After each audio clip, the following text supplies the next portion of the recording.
guys, this is Alea Jan and welcome back to my YouTube channel. So, paano ko napapasunod or paano ko nadidisiplina yung alaga ko or paano ko siya nahahandle? Kasi nga, salbahe itong bata. So, merong ibang mga bago dito sa Hong Kong nagtatanong kung paano anuhin yung bata, especially kapag naliligo. Kasi yung ibang bata, pag naliligo, ayaw na nilang tumigil kasi naglalaro yan sila sa CR, naglalaro sa shower, and also binabasa nila yung katulong nila. So, ayun yung mga issue minsan kung bakit may katulong na nakaraan, nagtanong kung paano nila na ano kasi binabasa siya ng alaga niya. So, ito yung tips ko para sa inyo. Ayan, para mapasunod nyo yung bata. So, sa unang buwan, 2 buwan, 3 buwan, tansyahin nyo muna kung saan banda mabait yung bata. Kung saan banda, laruin nyo siya, laruin nyo para maano nyo yung ugali niya, kung ano yung gusto niya. Alamin nyo kung ano yung ayaw niya and gusto niya. Sa alaga ko dito, ayaw niya na kapag may laruan siya. Halimbawa, may ginawa siya dyan na box, tapos may mga lutuan, mesa, table, ganyan. Tapos mga chair, may tulugan, tapos may isang maliit na ano, halimbawa pig yan or halimbawa bata yan, maliit na nakahiga. Kapag ginalaw mo kayo niyan, tinidy up mo or niligpit mo, magwawala yung alaga mo. So ganun yung sa akin, nagwala yan siya, sobrang galit niya kasi nga inano ko, niligpit ko. So alam ko na ngayon kung ano yung hindi pwede at hindi pwedeng gawin. Ngayon pag may mga laruan siya dyan, nagpapaalam muna ako sa kanya, ligpitin ko yan kasi madumi, kailangan nating ligpitin yan, sobrang dami ng alikabok. So para alam niya. Pero yung ibang laruan, tinatidy up ko. Yung may mga alam ko lang na may meaning sa kanya, may kwento yan. Kasi every laro nila, meron sila nagsasalitain sila. Tapos ano sila ba, para may kwento yan na dinudugtong-dugtong nila. So may mga ganyan. Nagpapaalam muna ako. Alamin nyo muna kung ano. Sa pagliligo naman, alamin nyo din. Kasi naglalaro yan sila doon. So, pag sinabi nyo sa ila, tama na, ayaw pa din. Tinatawag ko pa yung amo ko, ma'am, ayaw niyang tumigil kakaligo. So, tinatawag ko pa dati yung amo kong babae. Tapos papagalitan pa yung bata para lang matapos na maligo. Ngayon, hindi na ganun.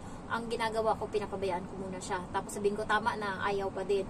Tapos, minsan, guys, binabasa ako. Tuwang-tuwa mga, kapag kasi nakikita nila na nagagalit ka, tuwang-tuwa yan sila para silang demonyo. Tuwang-tuwa as in. Kaya ang gagawin mo ngayon, i-reverse mo. Ang gagawin mo, kapag tuwang-tuwa sila na ganun, ipapakita mong wala kang pakay. So, nung binasa niya ako, tinignan ko siya ng masama. Sabi ko sa susunod, pag binasa mo na ako uli, ikaw na magliligo sa sarili mo. Nandyan yung amo ko, narinig ata, nandun, nakaupo. Bahala ka dyan. Sabi ko, basain mo ako, magluluto pa ako doon. Sige, hindi ako magluto. Pasok ako sa kwarto, ikaw magluto doon. Tignan ko lang kung may makain ka. Ginaganon ko talaga yan. Tapos tatahimik yan siya. Kaya tinatakot ko yan siya minsan kapag sinasabi ko sa kanya, sige, maging salbahe ka para uuwi na ako. Nagsabi na ako sa mama ko. Takot yun siya sa mama ko kasi nakakita siya ng video na yung mama ko is kinurot ako and inano ko, sabi ko nung bata ako, pinapalo ako ng mama ko kasi makulit ako, ayaw kong kumain. Pinapalo ako, masakit kaya. Pasalamat ka, hindi ka pinapalo dito. Pasalamat ka, mahal ka ng mga mama mo. Tsaka parents mo, sabi kong ganun sa kanya. So, yung kwento ng buhay ko, gusto niyang kinakwento ko sa kanya. Kilala niya nga yung pamangkin ko, si Lilith, yung bata. Kasi nakita niya sa video, nag-away kami ng bata. Kinuhanan ako ng stick ng bata, tapos tinatry-try akong paluin.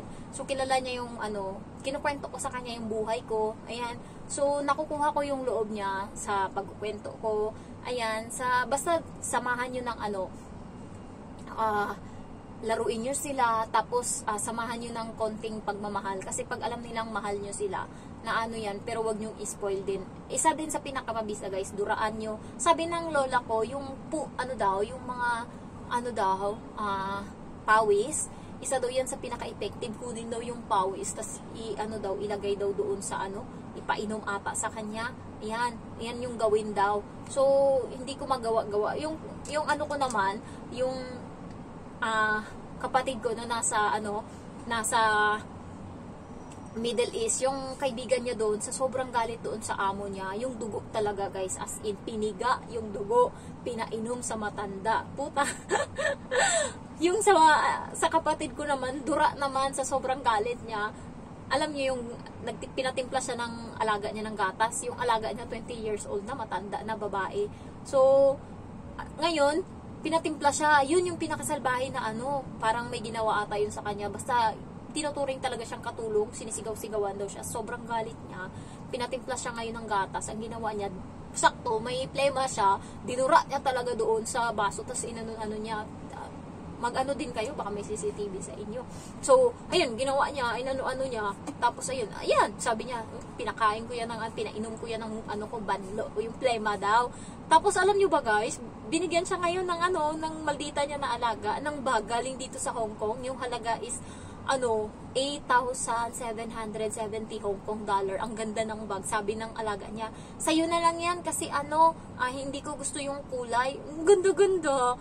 Kulay green siya. Dito nila in-order yung mga nila, bag nila sa sa Hong Kong, ganyan, kasi siniship lang sa Middle East, sa Kuwait. So, tungtuwa yung alaga ako, yung kapatid ko, ayan, nakukuha niya yung loob ng mga alaga niya, the way siyang ganyan. And also, sa akin dito, gatas naman, yung gatas din, dinadala ko yun sa kusina, sa CR. Dati, nagagatas siya sa pag-uwi galing school, so nilalagay ko sa baby road. Kasi doon, dati, salbahe siya, ginagawa ko. Dinuduroan ko rin, guys. Tapos, sinishake-shake. Inumin mo na yan. Ubusin mo na yan. Tagal-tagal mo maubos. Paano tayo makakapaglaro? Ginaganon ko yan. So, bottoms up. Ayan. Bottoms up din yung dura ko. So, hindi ko alam. Yun ata. Isa din yun. Kaya ngayon, mabait yan siya sa akin. And parating siya nagpapakandong. Mas malambing pa nga yan sa akin. Kaysa sa, sa mama niya. Tapos may nagtanong sa akin kung nagsiselos nga daw ba yung amo kong babae. Ang sagot, dahil mas close ako sa bata. Hindi. Mas gustong-gusto niya. Kasi mas malaya siyang nakakapag-cellphone. Hindi siya iniistorbo sa buhay niya. Nagmamarete siya. Anong ginagawa niya sa buhay niya. Kapag kasi alam niya na pag walang pasok, tapos nandito yung bata, iniiwanan niya nila sa akin. Hindi nila sinasama. And kapag walang pasok yung bata, tapos nandito yung babae, lang yan siya. Wala. I-interact niya lang konti yung bata. Basta lalapit lang siya sa bata kapag may homework na gagawin, ganyan. Pero kung wala, pabayaan niya yung bata sa akin. Kaya gusto niya na naglalaro, ganyan. Kaya nung nakaraan nagpaalam ako sa kanya, pwede ako umuwi. Sabihin niya, kaya niya naman daw alagaan yung bata, pero babalik daw ako kaagad. So, alam mo yun, wala siyang tiis sa bata. Hindi siya ganun sa bata. Pahal niya lang yung alak niya, pero yung tsagaan niya, iniiwanan niya yan guys, na naglalaro lang mag-isa. Nandun yan siya sa kwarto, nakahiga, nagsiselfone. Tamad kasi yung amo ko, nasanay siya na walang ginagawa, and dati din may katulong sila, kaya ganyan. So, cellphone lang siya, parang hilig siya sa cellphone, hilig siya manood ng kung ano-ano.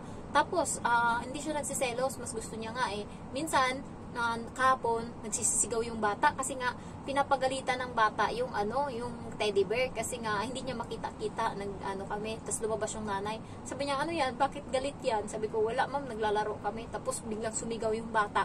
Nasaan ka na, Bruno? Bruno yung maliit na teddy bear. Kasi tinago ko sa sa may bintana, hindi niya makita-kita. Nasaan ka na, Bruno? Tanggal mo makita. Sumigaw siya, tapos tawang-tawa yung amo ko babae. Tapos nung nakita niya na masaya naman kami doon sa living room, parating nga lang kaming paus dalawa ng bata. Kasi pareho kaming malakas yung boses ba. Kung siya sumisigaw, ako din sumisigaw. Ayan, so ganyan kaming dalawa. So, matapos yung isang araw namin na laro, paus kami pareho. Kaya minsan ng amo ko, good morning ma'am, pero yung boses ko paus talaga as in. So, ayun, pumasok na siya sa loob, balik siya doon, tapos laro na naman kami uli. Sasabihin niya lang yan, 30 minutes ha, tapos toothbrush ka na, tulog na, tapos ayaw pa din ng bata. So, laro pa din kami ng laro. Ayan, so, kaya lang yan, alam mo kung anong petsa lang niya na yung bata, nakakasama kapag Sabado, kapag day off ko. The rest ako na yan, ako nagsusundo sa bata. Kung may extra lang na punta sila ng ganito, lang yan, isang beses lang niya nakakasama yung bata sa buong linggo na sunduin, dalawa pala. Kasama yung punta kami sa Matanda. So, pag pupunta sila ng activity sa mag-exercise, yan lang, Lunes. Tapos, Huwebes, sunduin niya yung bata para dalhin doon sa parents ng parents niya para mag-aral doon ng English. So, nandun din ako din yung nag-aano sa bata. So, Lunes siya, Martes ako, and dinadala ko yung bata dito sa malapit, nagpapiano yan. Miyerkules ako uli, Huwebes siya kasi sunduin niya, Biyernes ako uli. Sa 3 araw na yan, kami yung dalawang magkasama, kaming dalawa, nagpapar kami, nagmamarites kami, tapos nakikipagtawanan kami kung saan na kami nagpupunta. Yung mga Uniqlo, Miniso, napasok na namin lahat yan, pati supermarket, yung Fusion, Park and Shop, nagpapasok na namin yan. dahil nga gala kami ng gala. So wala namang issue sa amo ko. Mas gusto niya nga kasi mas naging active yung bata, yung tuhod ng bata mas naging malakas, mas hindi na nagpapakarga. Kaya yung stroller ng bata hindi na nila kinuha doon sa lumang sasakyan, nandun yung stroller. Kasi nga sanay na yung bata ngayon sa lakad, takbo, kasi nga tinitraining ko. So yun, tuwang-tuwa yung nanay. And yun nga, paano ko siya na sa shower, ina-adjust ko sa mainit na area yung shower. Tapos tinututo ko sa paa niya malapit. O, tingnan mo, masusunog ka. Sige, ligo ka pa, laro ka pa dyan. Ano na yung water. Kaya tawag niya ngayon sa tubig, silly water. Kasi nga, nagiging mainit na. Kaya minsan sinasabi ko, bilisan mo maligo. Kasi nga, maiinit yan mamaya. Mapaslot niya yung mo, panit mo. Sabi ko gano'n. Tsaka niya din minsan pag nagagalit ako. Alam niya na yung mga salitang Filipino. Tinuturuan ko siya minsan. Ayan, pisti na bata. Sabi niya, Jen, it's so bad. Don't tell it again. Kaya di puta ka nga bata kasi paunta ka na karon. Ginaganyan ko kapag naiinis ako. Alam niya na yan kapag nagsasalita ako ng hindi English, ibig sabihin galit ako. Kapag nakita niya yung mukha ko na masama, tapos sinipa ko yung gamit na yan, alam niya na gagali. Dire-diretso na agad yan siya. Siya na mismo magbukas ng gripo and magligo sa sarili niya. Kapag sinigawan niya ako, yun talaga yung pinaka-main. Sabi ko sa kanya, wag mo akong sigawan. Nung sinigawan niya ako, bilang sinipa ko yung gamit. So, yun, niya na yan agad na galit ako. And siya na yung gumagawa ng paraan para hindi ako magalit. Sabi niya sa akin, wag ka nang magalit ng matagal. Dapat mabilis lang yung galit mo. Ganon kasi sila dito sa bahay. Lang, mabilis lang sila magalit. Ako lang yung napapansin ng amo ko na hindi nawawala agad yung galit ko. Kasi, nung nakaraan nga, kami ng bata, tumai yung bata nung time na nagda-diaper pa siya. Tapos nililinis ko yung tain niya, sa puwitan niya, kinamot niya ngayon ng kamay niya, naglagay siya ng gloves, yung gloves niya na maganda, nilagay niya para daw hindi siya malagyan ng tae. So yung gloves puno ng tae ngayon. Ay, grabe talaga yung galit ko. Talagang nasa harap ng CCTV. Sabi ko talaga, anong ginawa ko sa'yo? Bakit ginaganito mo ako? Talagang ginanon ko talaga. Tapos sumigaw ako. Tapos nung time na yun, napalo ko siya. Sobrang, yung napo-frustrate ako nung time na yun, napaganon ko talaga. Pero, hindi naman siguro malakas. Pero, alam ng amo ko, nakita niya yun. Talagang nagalit talaga ako. Tapos, sabi ko sa kanya, pagka ganto ka ng ganto, hindi ako magtitiis dito. Ba't ako magtitiis? Ang ganda-ganda ng buhay ko sa Pilipinas. Talagang ginanon ko yung bata. Tapos, kasi guys, pag nagagalit ako, tuloy-tuloy yan kung ano nasa utak ko, lalabas yan. Ilang amo ko na sa Pilipinas, yung naaway ko and umalis ako dahil sa, yan, nagsagutan kami. 17 years old ako, nagtrabaho ako bilang katulong / tagatinda doon sa palengke. So, hindi naman yung trabaho ko lang is magluto and magwalis. Tas, ayan, wala naman akong ibang nililinis-linis, ganyan. So, hindi naman ako totally talaga na, hindi nga ako naglilinis ng ng CR. Hindi, parang lang, walang naglilinis doon masyado. Magwawalis lang ako ganyan, pero yung punasan lahat-lahat hindi ganoon. Parang basta luto lang ako and then punta na ako agad doon sa merkado and magtitinda na ako. So nasabihan niya ako isang beses, sinagot ko siya, away kami. And nagpaalam ako sa kanya, uwi na ako. Tapos sabi niya, hindi ka mapagsabihan. Wala, hindi na ako nagsalita, umuwi ako sa bahay. Tapos next is nung nasa Manila ako, sa karinderya, yung amo doon, ako kasi yung parang second, yung kanang kamay niya ba, ako yung nag-aano ng pera, ako na lahat pag wala siya. Ngayon, dumating siya ng alas 10 ata, hindi ko alam bakit, anong nangyari. No? Parang pagdating niya, may na-comment siya sa sa paninda, hindi ko alam kung ano yun, pero dumating siyang parang pagod na hindi mo maintindihan. Sinagot ko siya, sabi ko, kakarating mo na nga lang, ang dami mo pang sinasabi, ginanon ko talaga siya. Tapos biglang sabi niya sa akin, ano ba yung sabi? Basta may sinabi siya na nagpanting yung tenga ko. Sabi ko, ayoko na magtrabaho. Ginanon ko siya. Tinapon ko yung hairnet ko. Tapos, ayun, kinuha ko yung bag ko. Tapos, dumiretso ako ng uwi. Tapos, ayun nga, sabi niya sa kapatid ko, kasi kasama ko yung kapatid ko nung time na yun, sabi niya, magpalamig lang daw ako, baka mainit lang yung ulo ko, ganun. Kasi nga, nung time na yun, nandun yung boyfriend ko. Tapos, pinapakita. Alam mo yung boyfriend ko nung time na yun, nagtatrabaho doon kahit walang bayad. Siya yung nagbubuhat ng mga tubig doon galing sa sa may supply ng tubig. Tapos parang hindi na-appreciate pag nakikita niya nakasimangot siya. So parang naipon-ipon na yung galit ko ba na kapag walang inumin na tubig, yung service ng boyfriend ko na sasakyan, hinihiram para lang bumili ng tubig. Tapos biglang wala kang maiganting tama. Tapos nung dumating siya, nagtatawanan kami, biglang ganun yung bungad niya sa amin. Hindi naman ako nagtatawanan na nakaupo. Nagbabantay ako, tapos nagpapaspas ako ng langaw. So ewan ko, basta sinagot ko siya, and then umuwi ako. So, akala niya, mawawala lang yung galit ko. Tapos, sabi niya sa akin, hindi niya alam, nag-apply ako. Hindi ako pumasok ng mga 2 araw. Tapos, nag-apply na pala ako doon sa company ko na bago ako pumunta dito, shoot pa din yung company ko. So, 7 years na ako, 8 years na ako, mahigit doon. So, ayan, nung Friday, bumalik ako doon sa canteen. Tapos sabi niya, bukas papasok ka. Sabi gano'n ng amo ko. Kala niya malamig na ako, kala niya okay na ako. Sabi ko, hindi te, jujuti ako mamaya doon sa sa in-applyan ko sa mall. Sabi ko, and then na-shock siya. Sabi ko, sorry, nagpunta lang ako dito magpaalam. And then nag-sorry. Sabi ko, sorry. Maldita kasi ako. Sabi ko, pero yung galit ko is hindi nawawala. Kaya nung time na yun na ginawa yun ng bata, sinita ko yung nanay. Yun yung unang beses na pala yun, hamon pala yun. Sa akin parang wala lang kasi galit lang ako nun. Pag uwi nung mag-asawa, kasi nga iniwan nila kami dito linggo. Pag uwi ng asawa, sinabi ko, yung anak mo ma'am, sabi ko ganun, yung ugali niya, sabi ko ganun talaga. Sabi ko, yung gloves, nilagyan niya ng tie. Sinabi ko sa kanya na wag niyang gagawin yun. Nung nakaraan ginawa niya, tapos ngayon inulit niya uli. Naglagay pa siya ng gloves para daw hindi malagyan ng tie yung kamay niya. Sabi ko ganun. Sabi ko, sinabihan ko talaga yung anak mo. Sabi ko sa amo ko, pag ganyan siya ng ganyan, uuwi na lang ako sa Pilipinas. Ang ganda-ganda ng ko doon, buhay ko. Ginanon ko talaga, mag-asawa.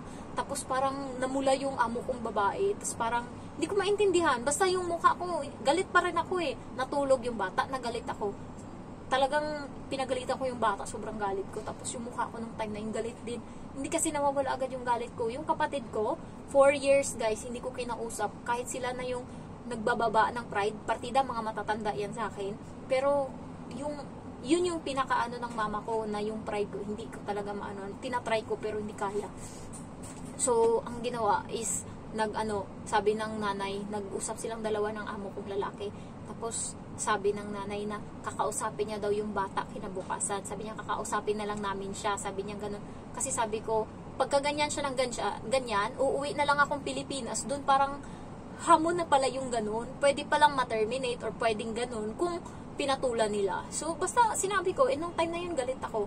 Tapos, ang ginawa nila, ilang araw akong hindi muna pinasundo sa bata. Kasi, yung mukha ko galit talaga as in. Hindi ko maintindihan nung time na yun. Parating yung regla ko. Nakikita ko yung bata. Feeling ko sa bata, demonyo talaga siya. Yung mukha ko, kahit ilang araw nang nakalipas, hindi mo pa rin maipinta. Hindi ko pinakausap yung bata masyado. And then, iniiwasan ko siya. Hindi ako nakikipaglaro sa kanya.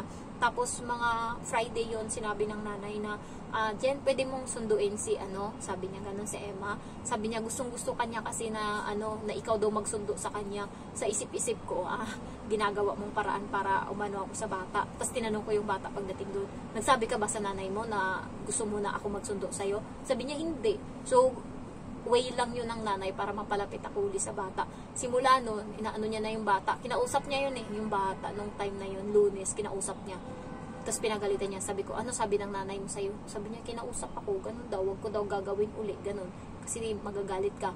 Kaya ngayon, pag sinabihan ko yan siya na uuwi akong Pilipinas, takot na yan siya agad, ayaw na, hindi na yan siya magkukulit, hindi na yan siya mangingialam.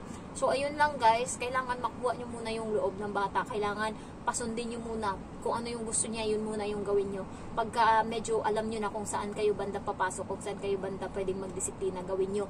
Tandaan nyo din na hindi pwede, may ibang mga amo na ayaw nila dinidisiplina yung anak nila, yun yung iwasan nyo. Pag nyo na okay lang sa kanila na spoil, pabayaan nyo. Pero pag kaya nyo namang anuhin, kunti-untiin nyo. Sa akin kasi pinapabayaan akong magdisiplina, kaya nadidisiplina ko yung bata. Pero may ibang nanay na ayaw talaga as in. Kaya yung mga bata lumalaking salbahe, abnormal. Kaya sabi ko sa sa alaga ko, pag ngayon hindi mo natutunan yung magandang asal, tingnan mo paglaki mo, kawawa ka. Ginanon ko talaga siya. Kasi nga parati siyang inaaway ng mga classmate niya kasi hindi siya marunong mapagbigay, madamot siya. Ayan, yung alam mo yung kapag nasa laruan siya nauna dun umakyat, mag-iiyak na yan siya kaagad. Ako nauna dito, kinat mo yung line. Sabi ko, hindi pwedeng ganun. Hindi lahat ng oras, yung mga tao sa paligid mo is sundin ka. Hindi ka nila kilala. Wala silang pakialam sa'yo. Kung para sa kanila, langgam ka lang. Wala silang pakialam sa'yo. Sabi ko ganun. Kung dito sa bahay, special ka. Pagdating sa labas, hindi ka special. Ginaganon ko yan siya. Para matuto siya. Sampalin yung katotohanan ba. Ayan. So, ayun lang guys. Iba-iba tayo ng na bata, mas maganda talaga yung bata is sa'yo lumaki, pero yung iba nananakit na bata, yun yung ayoko. Kapag nananakit tong bata na to, inaano ko talaga siya, hindi niya ako nasaktan-saktan sa labas kasi baka masaktan ko siya. Ngayon, ko yan siya dito, hinahawakan ko siya sa liig kapag nakukulit siya. nagagaya na yan sa akin. Halimbawa, sabihin niya, "You're so naughty, Jen." Naughty? Gaganon ako agad. Tapos, lalapitan ko yan siya. Tapos, yung kamay ko ba, bilang lalapit niya dito. So, ngayon, naano niya na yan. Kapag may sinabi ako, "Hoy, Eva, what are you doing? Why is it like that?" Gaganon ako. "Ha? Like that?" Gaganunin niya ako. Tapos, lalapit yung kamay niya sa akin. Sige, sige. Takot yan siya pag sinabi ko, "Sige, sige." Sabi, "Sige, sige." Basta sige, sige, guys, na word. Takot yan siya pag sinabi ko sa kanya. Yung mga Pilipino na word, yun yung pinapangtakot ko sa kanya. Sabi ko, nga sa amo kong babae, "Ma'am, pag sinabihan ko yun siyang sige, sige, takot yan agad. Punta yan agad kung anong gusto kong sabihin." Tapos natawa yung amo kong babae. So, yun lang guys. Thank you for watching and I love you. Bye-bye.